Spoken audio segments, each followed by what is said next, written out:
Justin, thanks for jumping on here. Local celebrity in my house. My kids are obsessed with Shug's Bagels, probably eat them every weekend. So I'm getting some serious street cred talking to you today.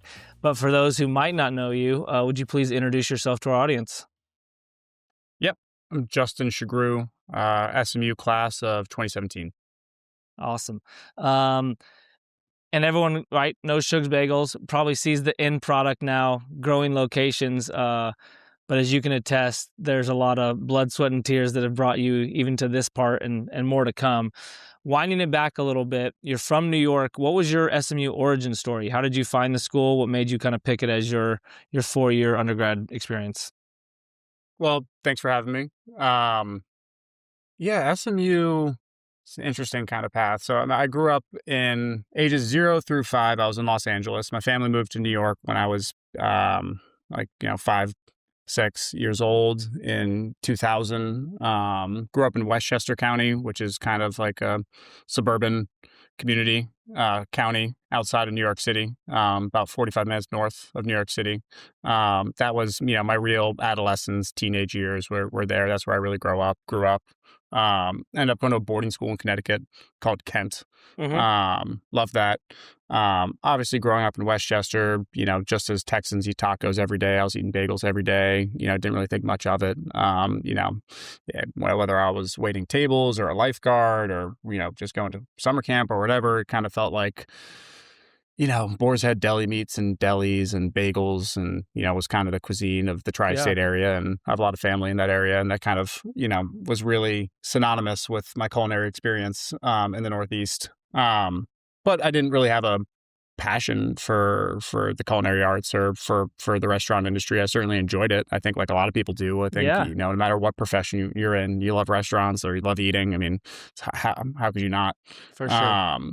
After Kent, I was deciding colleges. I think I wanted to go to UVA or Washington Lee or SMU. My brother, Ned Shugrue, he went to SMU and he was there at the time. I visited, loved the school, loved the city. It was so different from all the other schools I was looking at because, SMU is in the heart of Dallas. And I think that is such a huge benefit of SMU is being in DFW. So I always say that I almost fell in love with the city first and then kind of fell in love with the school. But yeah, and ended up going to SMU, got a degree in finance, got into Cox. I can kind of go into my whole spiel from here. Yeah. So how much older was your brother? I think he was class of 2013. So 5 years. Okay. So did you guys, when you came onto campus, was he a senior or did he graduate that year? He just graduated. Okay. So you had the campus all to yourself. Didn't have to share it with the brother. Exactly. And then you kind of alluded to a couple of things sounds like you either waited or worked in restaurants a little bit through your high school and maybe summers. Did you ever think to yourself, I know I tease my wife with all this, like you said, everyone goes to a restaurant, you experience the dining experience, you're always kind of like, all right, if I was to open a restaurant or open one thing, what would it be like? Did you envision yourself kind of did you like fine dining? Did you like the fast casual? Where did you work and what was that kind of like? It sounds cliche, but this is 100% honest. We did really have a very robust lemonade stand growing up. It's like the classic entrepreneurial thing. Yeah. But, we grew up on Westchester Country Club on the tee box of the fourth hole. Nice. And there used to be something that was, at one point it was called the Buick Classic, and then it became the Barclays Classic. But there was professional golf in our backyard, huge crowds, and we had the perfect spot for a lemonade stand. So this was not like, your run-of-the-mill neighborhood lemonade stand where, you'd make maybe, $50 in a day if you're lucky. Right. Like this was insanely robust. And it was, even our neighbors would be blown away what we were doing. So I think, from a very young, me and my brothers at a very young age would do that. We'd run that and we would have, lemonade and, candy bars and stuff like that. Right. And how, the prices are of, food and beverage at these golf events. Yeah. So we were raking it in. We would have a line down the block. Some of the pros would come, some of the caddies would come. It was very we That's get a lot of great awesome. autographs. In hindsight, I don't know if my parents taught me, really good. Yeah, I mean, I learned the sales side of things. I didn't Yeah. learn the cost side of things because just the lemonade would just show up, Right, and right, I right, and I, right. and I didn't have to think about like, all right, how much does the Minute Maid cost, For sure. or how much did how much did the Costco run cost? I think towards the Right. tail end, as we all became teenagers, they started to like Yeah, actually like treat it more like a business. Um, but I think that was more of like a crash course and just like totally. like just high volume, just Yeah, like right. learning like how to turn customers and be friendly, but like also like kind of like you just got to move quick because everyone's trying to keep up with their pro. For sure, And and the I preparation think of knowing this big date's coming and you guys gotta get exactly, it's this one exactly, finite amount of time to get all your sales yeah, in. yeah. So it sounds like, you know, hustler, sale, entrepreneurial, very young age, maybe subconsciously not knowing that that's kind of in your character, but then you But I did mentioned. work at some restaurants Yeah, going into college. Yeah, I kind okay. of like that can kind of go more into my story, but I had some more fine dining establishment at some of Jean George von Richten's restaurants Oh, cool. in kind of the suburban New York area. He's a Michelin star chef out of New York City. He has a lot of restaurants nowadays, but And was this you while know in high school or summers while at SMU? in high school, I was lifeguarding a lot, and I was more of like I would definitely pick up breakfast Mhm, for the mhm. lifeguarding crew, and I remember very fondly, going to my local bagel shop and calling the whole team, asking, or hitting up the group chat, and that Yeah, was in the age of BlackBerry Messenger of asking yeah. like, what's everyone want for breakfast? But then when college came around, I started working in restaurants as a first a busboy and then a server and then a little bit of a bar back, and then I really just worked whatever role they'd want me to at that Love restaurant. it. It was called the Inn at Pound Bridge, but that was mostly just because, that internship between freshman and sophomore year is pretty much impossible to get unless you have Right. some nepotistic edge. So Uh-huh. like I would try to get an internship, Yep, unsuccessful, end up working in a restaurant, and that yep. happened pretty much. I mean, I ended up liking it so much that I almost did that Yeah. like every summer, even if I did also get an internship.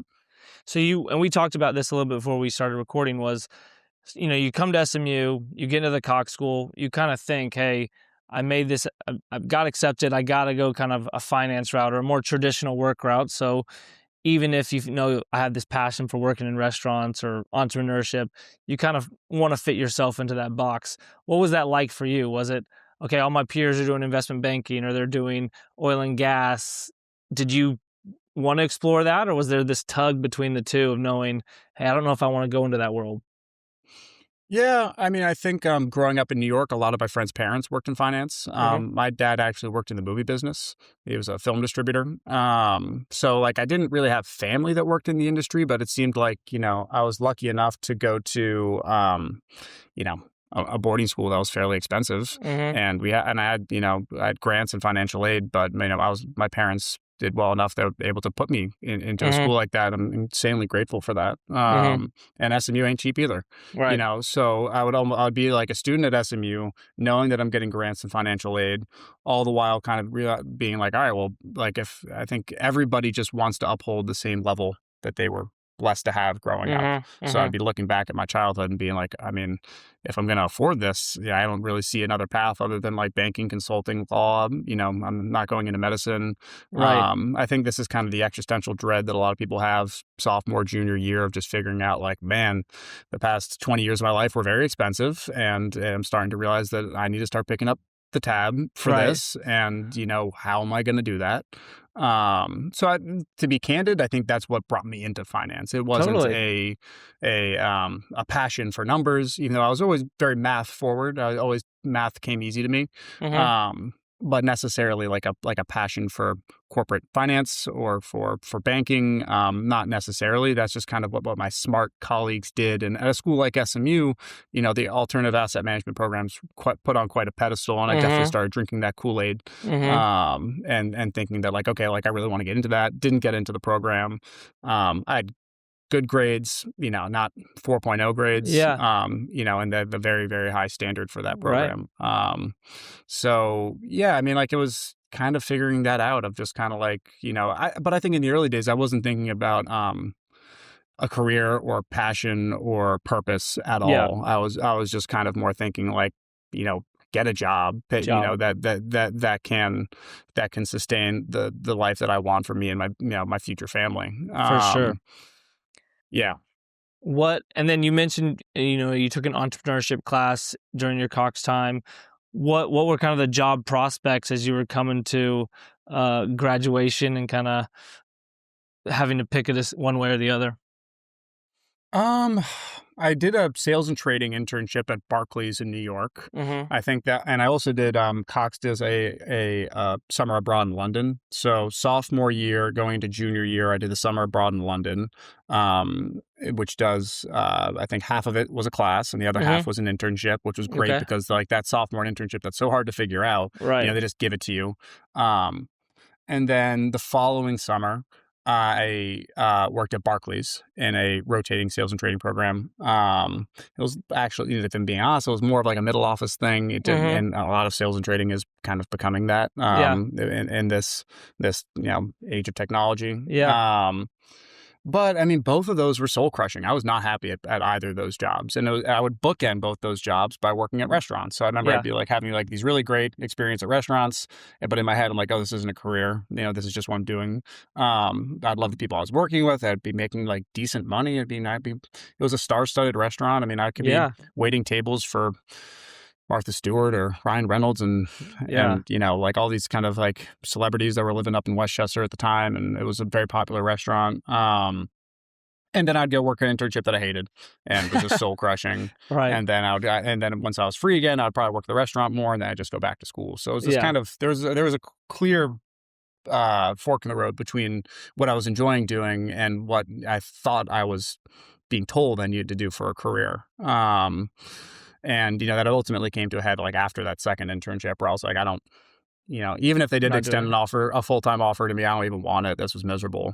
And then that really kind of led into me leaning into podcasts and books. And Mm-hmm. there's so much entrepreneurial content this year. I mean, that in this day and age, I think 50 or years ago, maybe you'd have to really rely on a mentor or, Mm-hmm. just Mm-hmm. a right handful of books. But now you Yeah. can open up Spotify or whatever streaming Right. app you use, and you can find any entrepreneur telling your story. I mean, here For I am sure. on, doing, telling my Yeah. story. It's very Yeah. easy to get access to this information. That's a good point. Back in the day, you'd And probably have to give up 50% of your company just for someone who'd done it before, just for yes, you to do the same amount of work, right? exactly. Um, Exactly. so you come to graduation, had the idea formed yet of what you were going to kind of do, or are you just going to say, hey, I'm going to go work in restaurants and kind of play this out differently? For sure. I think it was like my senior fall. I started to really like formulate the idea for Shugs and actually work on a business plan and actually Cool. kind of like, and I wasn't really from an academic point of view. It was really, this was completely separate. I was just, reading books and listening to podcasts and asking people like how they do it and how to do it and if this had legs. And obviously when I was at SMU, me and all my Northeastern buddies would make the same joke that you can't get a good bacon, egg, and cheese or a good bagel or, good breakfast food or just simple Yeah. stuff that was really, a commodity in the Northeast like that Is I it really just took for that we're like granted. breakfast taco cultures here, and that's kind of what even that was available, or kind of over your 3 years being in school, what restaurants did you like? What kind of did inspire you? I think authenticity is the most important thing. So like there Okay. wasn't really anything that felt authentically like, that's why I did it because there wasn't Yeah. something authentically trying to do what I was trying to do. But like, like I think Javier's is always trying to be itself and Bubba's is always trying to be itself, Yeah. and places that have history that don't really feel like it's that it's boilerplate or cookie cutter Yeah. or just I think that authenticity word is kind of played out a little bit, but like I really do think it's the most important part, and I mean just in terms of like flavor, like I would eat breakfast tacos like Rusty Taco all the time, and like I don't think I don't know, like it was because I like the bodega. The whole idea from like of like Yeah. where the New York bacon, egg, and cheese of like Yeah. is not really about bagel culture. It's more about bodega culture. And like, if you ask anyone like where's the best bodega or the best bacon, egg, and cheese they can get in Manhattan, it's not necessarily like this thing that has a line around the block. Like it's like Right. the address LLC, like 3020 Park Avenue Yeah. LLC. And it's just Yeah. like some corn and it has like a cat outside and like it's kind of a mess and like some Yeah. flowers Yeah. and like, but like you just know that there's probably like one guy who's been there for like 20 years, making, chopped cheese sandwiches Right. or bacon egg cheese sandwiches Yeah. there. Like I think, and I think that's, is so cool because it's just so authentic. Right.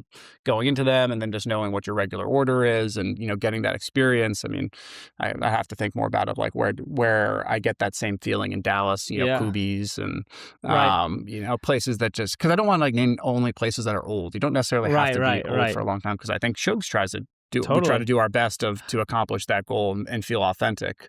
So I think that's a good transition there is like you're formulating this idea, you have this kind of innate understanding of what the emotion and the authenticity you want to create in your location. Where'd you go from there? Where'd you go from having a business plan and kind of some personal buy-in that you're willing to hustle and maybe make this happen to what are the steps to become a reality? Yeah,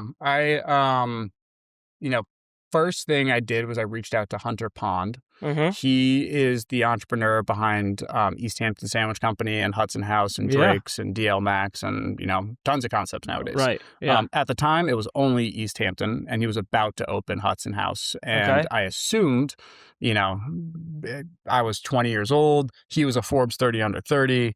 East Hampton Sandwich Company and Hudson House. I was like, this guy must be from New York. Right. Because his brands are so Northeastern themed.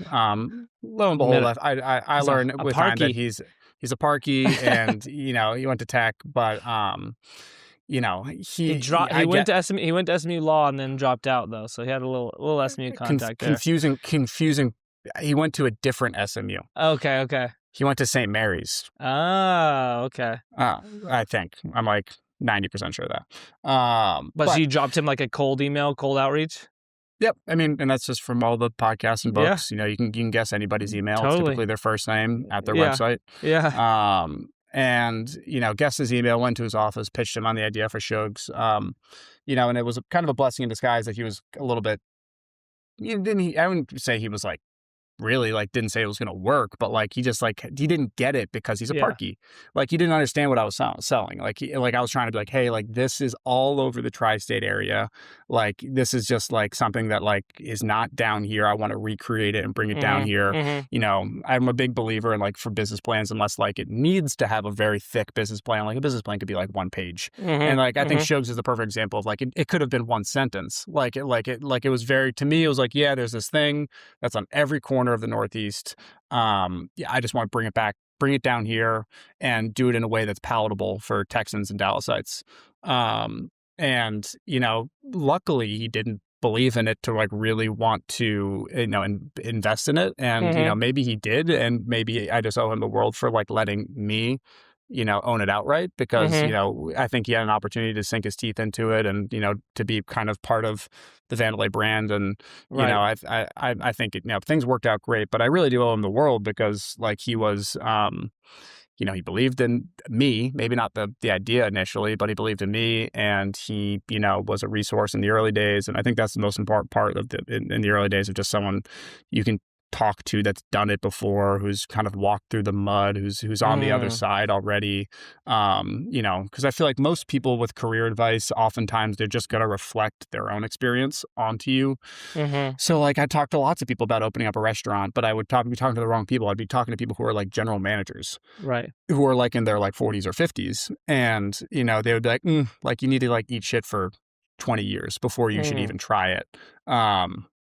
Meanwhile, Hunter, never did that. So like, it was easier to talk to him because he's also going to give, his own experience and a reflection of his own experience. So, pitched him the idea. He introduced me to securities attorney. He explained to me how to raise funds from family and friends, kind of like a crash course on the basics of a private placement offering. I knew how much money I needed to open up the shop. I raised some funds from family and friends. Didn't raise enough. I needed to take out an additional SBA loan, learned that whole side of the business. So I got a good yin and yang of kind of the debt and equity of starting something from nothing. All the while, like I was 20, 21. I didn't have any money. I was, just I was waiting tables at night to pay my bills. Wow. And, and by day meeting people for coffee to ask for what essentially is a handout for, donations to this. Yeah, Those people certainly made a nice return on that investment. But at the time, it was just kind of like this far-fetched for idea. sure. And And, was the location determined, or were you like, I'm doing this no matter what, or is it like, hey, this location number one is perfect, I'm only doing it for yeah, that there was a lot location? of fake it till you make it and a lot of kind of chicken and egg issues or Mm-hmm. buggy and horse, whatever analogy you want to use. Like Mm-hmm. essentially like, I was raising funds while saying like, hey, this is kind of generally the property that I'm looking for. And like, I like this one and it's available, but they won't let me sign a lease unless I have the money. Mm. So then I'd go talk to the landlord and I'd, fake it and be like, oh yeah, I already got it. And then I'd go talk to the people and be like, all right, I got the lease. And just kind of going back and Yeah. forth in Yeah. the early days just to kind of, fake it till you make it. That's what you got to do. Got to hustle. How different is that store today from your grand opening? Menu the same? How'd you think about menu? How'd you think about branding? I mean, you're talking about all these crash courses of how to raise money, leases. We could go down separate podcasts on every kind of channel. Yeah. But I think everyone kind of loves the brand and loves Yeah. the menu. How'd you kind of put those together? I just tried my best to make what was typical in the Northeast understandable for Texans. So, like, I feel like when you walk into a typical bodega or deli in the Northeast, you'd probably have like 30 different, like, named menu items, Mm-hmm.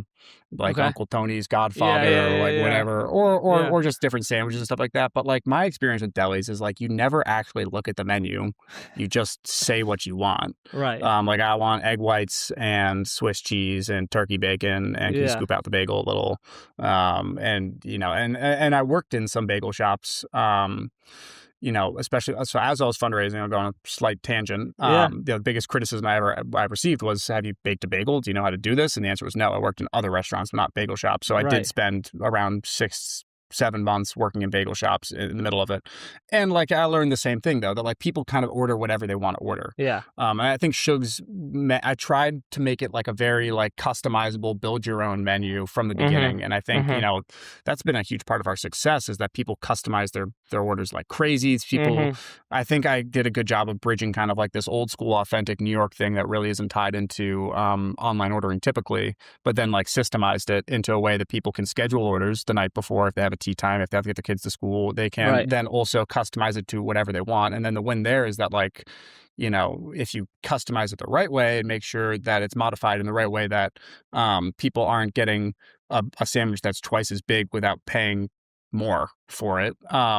It really increased our check average and people, it's kind of like, the guacamole costs extra at Chipotle. Like Mhm. people, our biggest complaint is like, it's like, oh, Shugs is expensive. And it is. I mean, like I grew up eating $5 bacon, egg and cheeses, but then I'll look at the ticket and be like, well, you got double bacon and you ask for an extra egg and you put avocado Mhm. and a hash brown Mhm. and cream cheese Right. on it. Right. And like, it's It's 12 not bucks. free. Like, Yeah. I'm sorry, like Y that you've customized the sandwich to be Yeah. that, but Yeah. the basics are cheaper, and I try our best never to skimp anything. If you're Yeah. gonna pay for it, just leave a proper serving for it. Um, but I guess to go back to your original question about menu design, it was mostly just about trying to make essentially what was already common in the Northeast, but never really written down, was just kind of like, you know. You would go into a Yeah. bodega and you say The what you want, and culture. just like Yeah. and to this day, like I recently spoke to the owner and founders of LDU Coffee. Like they say they don't even have a menu. Um, that kind of resonated with me a little bit too. I was like, like maybe we don't even need a menu. Like I think people Right. get what we sell nowadays, and like I think if you understand what Shugs is, you can just walk into Shugs and just like know what to order. People will always want a menu to see the options, but like I feel like I don't know. I feel like we don't even need a It's menu more at of a this point. facade just to have it there. Yes.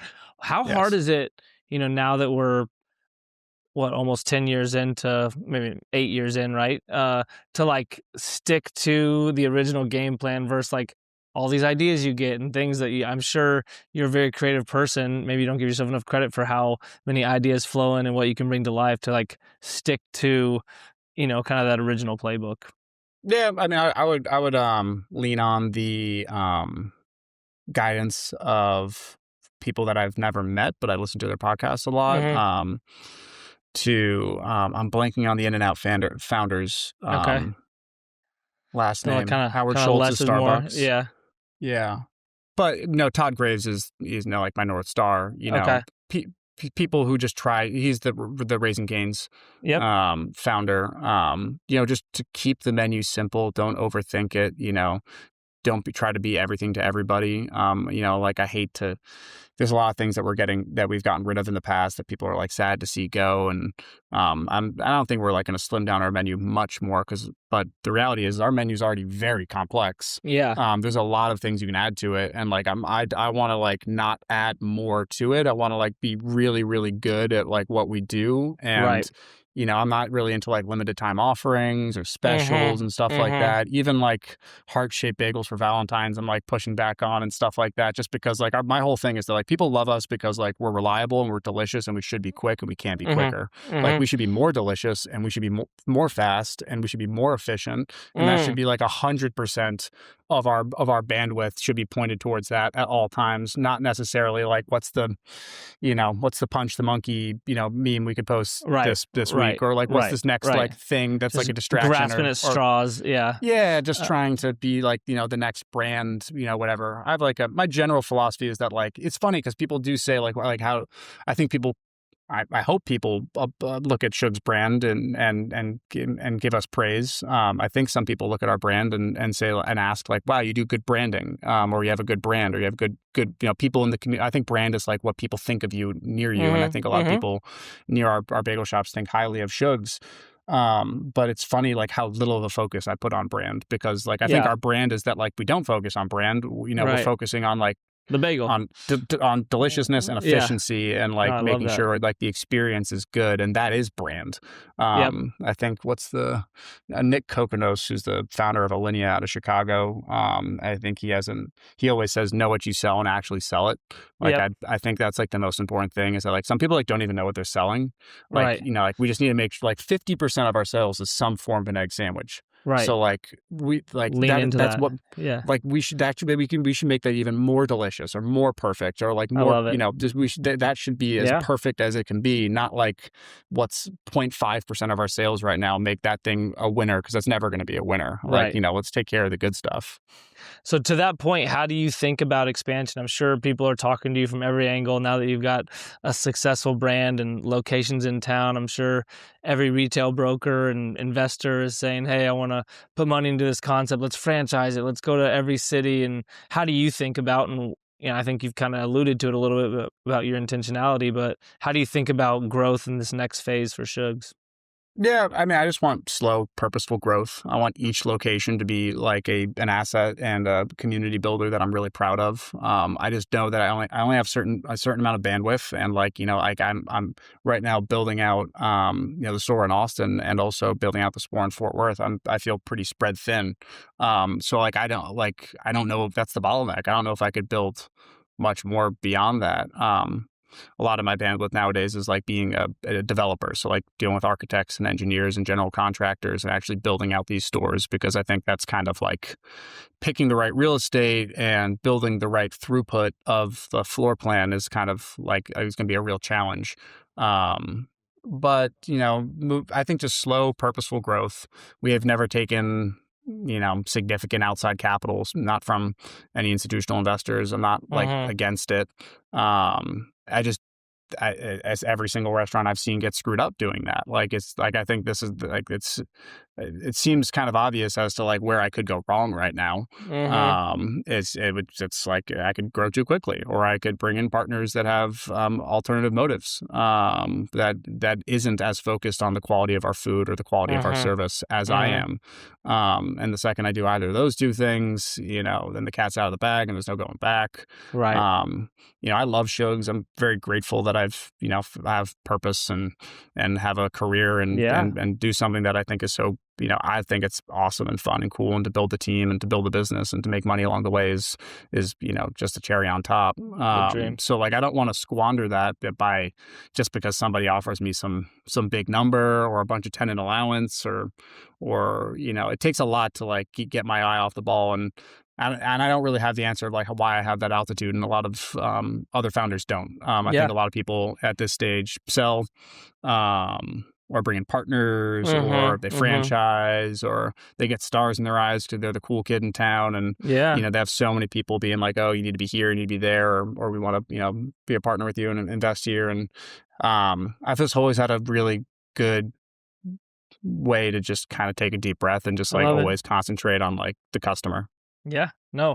Do you care if we do a couple quick rapid fire questions before I let Yeah, you take go for it. off? Yep, yep. All right. If you could tell yourself 2018 Justin, what's the one kind of piece of advice you wish you had when you first opened that took you a few years to learn?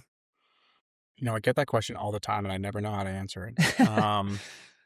Uh, Is it something to do with real estate? Is it the supplies, supply chain management? Is it hiring? Is there was there a hiring tool or something, finding a partner in that regard, the right general manager? What are one of those things that maybe you didn't give enough emphasis to in those early days or years? I guess, maybe start learning a little bit more about construction, Yeah. because that's just front of mind right now. I don't even know if I had more time to think about it, but like No, that's I perfect. wouldn't have expected the 2018 version of me. I would not know how much of my life would be development, There you go. architects, engineers, general contractors. So maybe get ahead on learning that world. Yeah. Is there one dream location in Dallas you'd like to see at Shug's Bagels? Like a particular property is hard to say. I Yeah. like Lakewood. Yeah. I think we could be over in Lakewood for sure. I think we could Yeah. we should be further north, Plano, Frisco. Yeah. Like I think those are two areas that could use our attention. Yeah. Well, do you want a Shug's in New York? No. No. Not maybe I wouldn't say never, but like not anytime soon. They don't need me. That's Mecca. It's I like to go places Yeah. that are it's more fun and entrepreneurial, like going places that are kind of like a blank canvas, or they have a Right. void in the market a little bit. And if I'm going to I like going to markets where also people, like when I first opened up Shows, like people were telling me that like Dallas doesn't get bagels or want bagels or it's not going to work. Like I'd rather enter markets that are Yeah. challenging in that Prove 'em regard. wrong. And Yeah. yeah, exactly. Do you see yourself opening other restaurant brands outside of bagels? No. Awesome. All right, Yeah. where can the SMU communities continue to support you? I mean, we know your Dallas locations, you have New Orleans. What's on the horizon for the coming years? What can we expect? So we have the two stores in Dallas. We just opened our third store in New Orleans. It's doing much better than I've ever dreamed. Very happy with that store. I'm very proud of that store. Austin's going to open up soon. Maybe in a month or two. So hopefully in March or April. More likely April at this point. And then Fort Worth will probably be 2027 that we're opening up. I would just say follow us on Instagram, come Yeah, to the stores, be totally. candid. I don't want to, you know, put my hands on the scale at all. Like I really do try to have, customers be honest with us with how we can be better. So like if anyone's, listening to this that has thoughts about, about Shugs and, I still manage the Instagram. I still, Oh, nice. answer the emails. So like I'm very easy to get a hold of. I mean, I'm sure like if anyone's listening to this, in the first half of this podcast, you can guess anybody's email. I'm sure you can guess mine. So like, if anyone has, I'm Yeah, always an open book and happy to chat. So less so yeah, about like how to support Shugs. I would ask, if there's any SMU alumni out there, I'd turn the question back at you and say, how can I support y'all? I'm an open book. I love talking to SMU alumni and, I've had a lot of, I've been blessed enough that I went to a boarding school and I went to a school like SMU and, my life's been, fairly easy. mhm, That said, like still paying off my college loans, it wasn't a total silver spoon situation. So I always like people to know that like I can help somebody start something from nothing and, and I don't judge. And I love to talk to people about their entrepreneurial journey and love help it. them out along the way. Yeah, no, Justin, really appreciate your transparency, your openness about your story. So that's all. I think the most important thing is for people to hear the true side of founders, and know you've got a lot more to give back to the SMU community and the entrepreneurs. And we were talking more about inspiring the next wave of those who don't think they just need to go into the workforce, but go follow your dreams, follow your ideas. So Yeah. excited to follow your journey. We'll be at Shug's plenty. But thanks again for spending this morning with us.